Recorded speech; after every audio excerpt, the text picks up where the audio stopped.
Hello students, कैसे हैं आप? वेरी गुड स्टूडेंट्स, आपको 9th क्लास में बहुत अच्छा करना है। ये आपका फाउंडेशन क्लास है।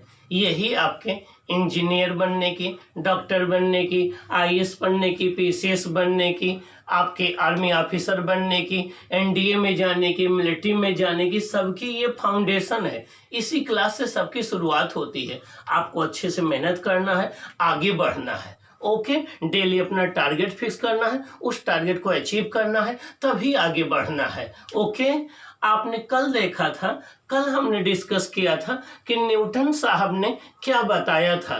न्यूटन साहब ने बताया था कि जो साउंड की स्पीड है एयर में या किसी गैस में, वो किन किन बातों पर डिपेंड करती थी। तो कल आपने देखा कि न्यूटन साहब ने बताया कि जब भी साउंड किसी गैसियस मीडियम में या एयर में चलती है, प्रोपेगेट करती है, तो उस केस में कंप्रेशन और रेरफैक्शन के समय जो भी आपका हीट का एक्सचेंज होता है वो एटमॉस्फेयर से हो जाता है, जिससे टेम्परेचर नहीं चेंज होता है, टेम्परेचर कांस्टेंट रहता है। और उन्होंने साउंड के प्रोपेगेशन को एक कांस्टेंट टेम्परेचर पर होने वाली प्रोसेस माना, और कांस्टेंट टेम्परेचर पर होने वाली प्रोसेस को हम लोग क्या कहते हैं? आइसोथर्मल प्रोसेस कहते हैं। क्या कहते हैं? आइसोथर्मल प्रोसेस कहते हैं। उसके बेसिस पर उन्होंने फार्मूला जो फाइंड आउट किया वो ये फाइंड आउट किया, V equal to square root P upon rho, जहाँ P प्रेशर होता है गैस का, रो डेंसिटी होती है। और इससे जो वैल्यू हम लोगों ने कैलकुलेट किया वो आया 280 मीटर पर सेकेंड, जो कि एक्चुअल वैल्यू से कम थी। इसका मतलब न्यूटन साहब का ये सपोज करना कि जब एयर में साउंड चलती है तो टेम्परेचर नहीं चेंज होता है, ये बात सही नहीं है। इसका मतलब टेम्परेचर चेंज होता है, तभी उनकी कैलकुलेटेड वैल्यू एक्सपेरिमेंटल वैल्यू के बराबर नहीं आई। और V equal to square root P upon rho को हम Newton's formula for speed of sound बोलते हैं। बाद में एक लैपलास साहब आए, उन्होंने करेक्शन किया। उन्होंने कहा न्यूटन की ये बात ये अज्यूम करना कि जब साउंड वेव एयर में चलती हैं तो टेम्परेचर नहीं चेंज होता है, वो बात करेक्ट नहीं है। रीजन क्या है कि जब भी साउंड एयर में ट्रेवल करती हैं तो कंप्रेशन और रेरफैक्शन इतने फास्ट होते हैं कि कंप्रेशन के समय जो भी हीट प्रोड्यूस होती है वो एटमॉस्फेयर में नहीं जा पाती, रेरफैक्शन के समय जो भी हीट होती है वो एटमॉस्फेयर से मीडियम में नहीं आ पाती है। तो टेम्परेचर कांस्टेंट नहीं रहता है, हीट का एक्सचेंज नहीं होता है, हीट जो है कांस्टेंट रहती है। जैसे जब आप किसी थर्मस फ्लास्क में अपनी टी को बना करके बंद कर देते हैं तो गर्म की गर्म बनी रहती है, क्योंकि उसके अंदर से हीट का एक्सचेंज सराउंडिंग में एटमॉस्फेयर में नहीं होता है। तो जिस प्रोसेस में हीट का एक्सचेंज ना हो उसे हम लोग क्या नाम देते हैं? Adiabatic process. क्या बोलते हैं? एडियाबैटिक प्रोसेस, ठीक ना? तो एडियाबैटिक प्रोसेस में जो किसी गैस की इलास्टिसिटी है उसको E से डिनोट करते हैं। E इक्वल टू होता है गामा इंटू पी के इक्वल, जहां गामा एक कांस्टेंट है जो कि एयर के लिए 1.4 होता है। और अब हम कैलकुलेट करें तो एयर की स्पीड आ जाती है 330 मीटर पर सेकेंड, जो कि एक्सपेरिमेंटल वैल्यू के इक्वल है। इसे हम बोलते हैं Laplace correction for the speed of sound. तो आपने देखा कि न्यूटन और लैपलास दो साइंटिस्ट इन्वॉल्व हुए साउंड की स्पीड को बताने में। अब उसके बाद हम देखेंगे कि साउंड की स्पीड और किन फैक्टर्स पर डिपेंड करती है। तो एक तो साउंड की स्पीड ह्यूमिडिटी पर डिपेंड करती है कि एटमॉस्फेयर की ह्यूमिडिटी कितनी है। एक साउंड की स्पीड टेम्परेचर पर डिपेंड करती है, एटमॉस्फेयर का टेम्परेचर कितना है। एक विंड ब्लो पर डिपेंड करता है कि विंड की स्पीड कितनी है। इन बातों पर डिपेंड करती है। आइए आज हम देखेंगे क्योंकि साउंड की स्पीड किन बातों पर नहीं डिपेंड करती है, कौन से फैक्टर्स हैं जो साउंड की स्पीड को अफेक्ट नहीं करते हैं, आज हम उनका डिस्कशन करेंगे। मीन्स हम उन फैक्टर का डिस्कशन करेंगे जो साउंड की स्पीड को अफेक्ट नहीं करते हैं, जिनका इफेक्ट नहीं पड़ता है साउंड की स्पीड। आइए हम देखें कौन कौन सी ऐसी बातें हैं जिनका इफेक्ट साउंड की स्पीड पर नहीं पड़ता है। देखिए, factors not affecting the speed of sound in a gas. किसी गैस में साउंड की स्पीड पर किन फैक्टर्स का इफेक्ट नहीं पड़ता है। पहला है आपका, देखिए, the speed of sound in a gas और air is not affected by the following factors. नीचे कुछ फैक्टर्स लिखे गए हैं, इन बातों का साउंड की स्पीड पर कोई इफेक्ट नहीं पड़ता है। पहला है pressure of the medium, second है amplitude of the wave, third है फ्रीक्वेंसी ऑफ द वेव।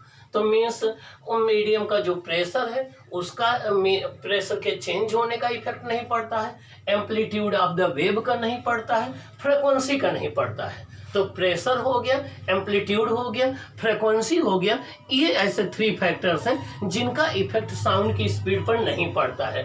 आइए पहले हम डिस्कशन करते हैं। तो किन चीज़ों का नहीं पड़ता बताइए बच्चों। प्रेशर का नहीं पड़ता, change in pressure of the medium, और एम्पलीट्यूड ऑफ द वेव, और फ्रीक्वेंसी ऑफ द वेव। ये 3 ऐसे फैक्टर्स हैं जो साउंड की स्पीड को नहीं चेंज करते हैं। आइए हम देखते हैं, सबसे पहले प्रेशर की बात करते हैं। The speed of sound in a gas is independent of the pressure. Means sound की स्पीड एयर में या किसी गैस में चेंज इन प्रेशर पर डिपेंड नहीं करती है।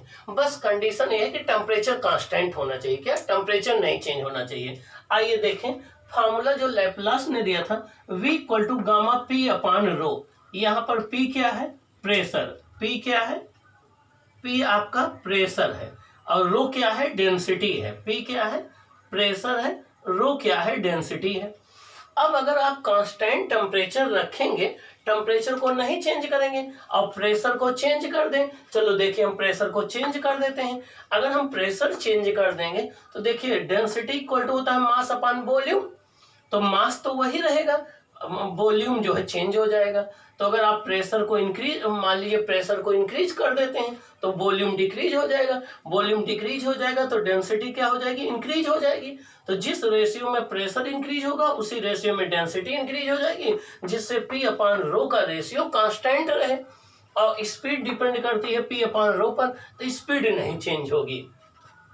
इफ प्रेशर इंक्रीजेज, अगर हम प्रेशर को इंक्रीज कर देते हैं, वॉल्यूम डिक्रीजेज, वॉल्यूम डिक्रीज हो जाएगा। और मास तो चेंज होगा नहीं, मास वही रहेगा। तो डेंसिटी क्या हो जाएगा? डेंसिटी इक्वल टू होता है मास अपान वॉल्यूम। जब आपका वॉल्यूम आपका डिक्रीज हो जाएगा, वॉल्यूम डिक्रीज हो जाएगा तो डेंसिटी इंक्रीज हो जाएगी, और डेंसिटी इंक्रीज हो जाएगी तो आपने इधर प्रेशर इंक्रीज किया है, डेंसिटी भी इंक्रीज हुई। तो जिस रेशियो में प्रेशर इंक्रीज हुआ उसी रेशियो में डेंसिटी इंक्रीज हो जाएगी। लेकिन P अपान रो का रेशियो क्या रहेगा? कांस्टेंट रहेगा। और स्पीड किस पर डिपेंड करती है? P अपान रो पर। जब P अपान रो कांस्टेंट रहेगा तो स्पीड कांस्टेंट रहेगी। And speed of sound does not change. क्या? Speed of sound does not change. तो जब भी किसी मीडियम का कांस्टेंट टेम्परेचर पर अगर आप प्रेशर चेंज कर देते हैं तो उस मीडियम में साउंड की स्पीड पर कोई इफेक्ट नहीं होता है। मीन्स प्रेशर चेंज का साउंड की स्पीड पर इफेक्ट नहीं आएगा। आइए हम एग्जांपल लेके देखते हैं। देखिए, हमने प्रेशर P डैश को डबल कर दिया, हमने प्रेशर को डबल कर दिया तो वॉल्यूम हाफ हो जाएगा, और वॉल्यूम हाफ हो जाएगा तो डेंसिटी होता है मास अपान वॉल्यूम। डेंसिटी क्या हो जाएगी? डबल। वॉल्यूम हाफ हो जाएगा तो density inversely proportional, density double हो जाएगी। और डेंसिटी डबल हो जाएगी तो अब प्रेशर अपान डेंसिटी का रेशियो निकालेंगे, P डैश अपान रो डैश, तो 2P अपान 2 रो, P अपान रो आ जाएगा। तो देखिए, ये रेशियो अब नहीं चेंज हुआ, ये रेशियो उतना ही रहा जितना पहले था। तो अब जब ये रेशियो नहीं चेंज होगा तो साउंड की स्पीड जो होती है V equal to gamma P upon rho, P upon rho नहीं चेंज होगा, तो इस साउंड की स्पीड नहीं चेंज होगी। इसका मतलब ये हो गया कि अगर आप किसी गैसियस मीडियम का प्रेशर डबल कर देते हैं तो उसकी डेंसिटी भी डबल हो जाएगी। अगर प्रेशर हाफ कर देंगे तो डेंसिटी भी हाफ हो जाएगी, जिससे P अपान रो का रेशियो कांस्टेंट रहेगा और साउंड की स्पीड चेंज नहीं होगी। तो at constant temperature there is no effect of change in pressure on the speed of sound. Means constant temperature पर प्रेशर के चेंज करने का साउंड की स्पीड पर कोई इफेक्ट नहीं पड़ता है। आइए अब हम नेक्स्ट फैक्टर देखते हैं।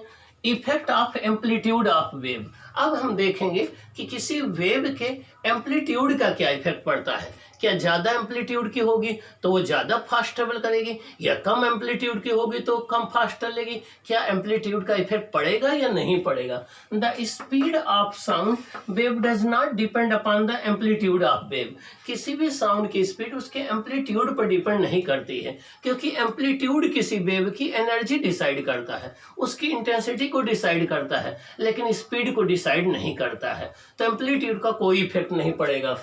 इफेक्ट ऑफ फ्रीक्वेंसी, आइए फ्रीक्वेंसी की बात करें। The speed of sound does not depend upon the frequency of sound wave. किसी भी साउंड वेव की जो स्पीड है उसकी फ्रीक्वेंसी पर डिपेंड नहीं करती है।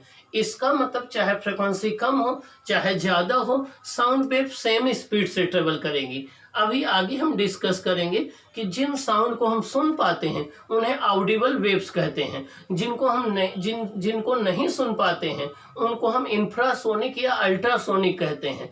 तो Audible wave, infrasonic wave, ultrasonic wave सबकी फ्रीक्वेंसी अलग अलग होती हैं, लेकिन सब साउंड में, सब एयर में सेम स्पीड से चलती हैं। तो देखिए, if VAU, V infra and V ultra are the speed of the sound wave, then V audible equal to V infrasonic equal to V ultrasonic। अगर हम ये मान लें कि ऑडिबल साउंड की स्पीड VAU है, इंफ्रासोनिक की स्पीड VINF है, अल्ट्रासोनिक की V अल्ट्रा है, तो देखिए तीनों की स्पीड सेम होगी। मीन्स जिस स्पीड से ऑडिबल वेव ट्रेवल करेगी उसी स्पीड से इंफ्रासोनिक वेव ट्रेवल करेगी, उसी स्पीड से अल्ट्रासोनिक वेव ट्रेवल करेगी। उनकी स्पीड अलग अलग नहीं होगी, फ्रीक्वेंसी भले उनकी डिफरेंट हो, तो फ्रीक्वेंसी पर स्पीड डिपेंड नहीं करती है। ओके, तो ये रहा कि किन फैक्टर्स पर साउंड की स्पीड डिपेंड नहीं करती है। ओके, तो आपको याद रखना है कि डिपेंड किन पर करती है, टेम्परेचर पर करती है, ह्यूमिडिटी पर करती है, विंड की स्पीड पर डिपेंड करती है, और आपका डेंसिटी ऑफ द मीडियम पर डिपेंड करती है। किन पर डिपेंड नहीं करती है, प्रेशर पर नहीं डिपेंड करती है, और आपका एम्पलीट्यूड पर नहीं डिपेंड करती है, फ्रीक्वेंसी पर नहीं डिपेंड करती है। ओके, आइए अब हम नेक्स्ट टॉपिक डिस्कस करते हैं।